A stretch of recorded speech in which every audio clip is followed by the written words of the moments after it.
Yeah, that's right. YouTube has a new feature called cards, and it's like annotations on steroids, the next level of annotations, basically. And it's what annotations should have been in the first place, but it's called cards, and it's a separate feature than annotations. And today, in this video, I'm going to show you quickly how to use them on your own videos so you can increase viewer engagement.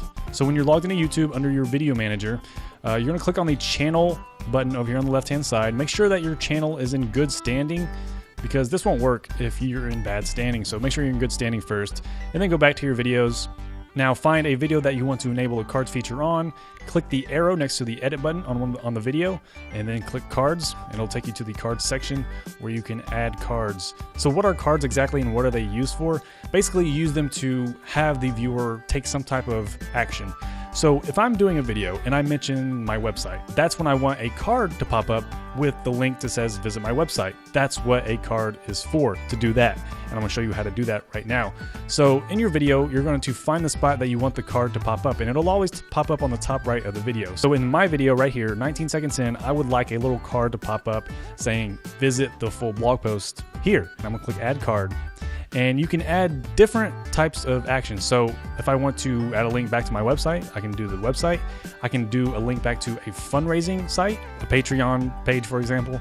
Also, there is a merchandise link and a video or playlist, just like with annotations. So with this one, I want to have the link go back to my website for this particular blog post. So I'm gonna hit create on an associated website, and then I'm gonna type in my website URL to the blog post that I want the people to go to. And then I'm going to go, so that's the URL right there. And then it'll populate the blog post and the pictures, and you can upload your own. Just click upload image, and you can upload your own custom image to that.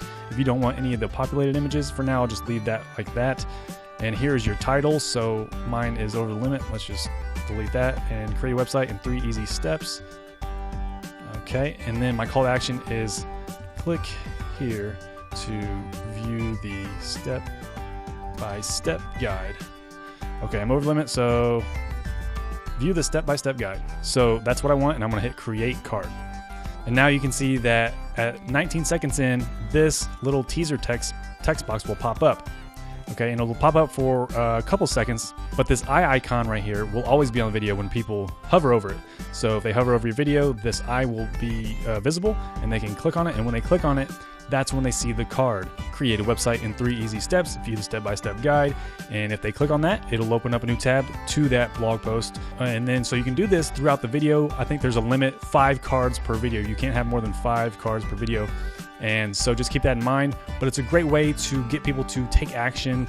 And there you go, that's an example of how cards work. And they also work on mobile devices too, which annotations do not work on mobile devices, cards do.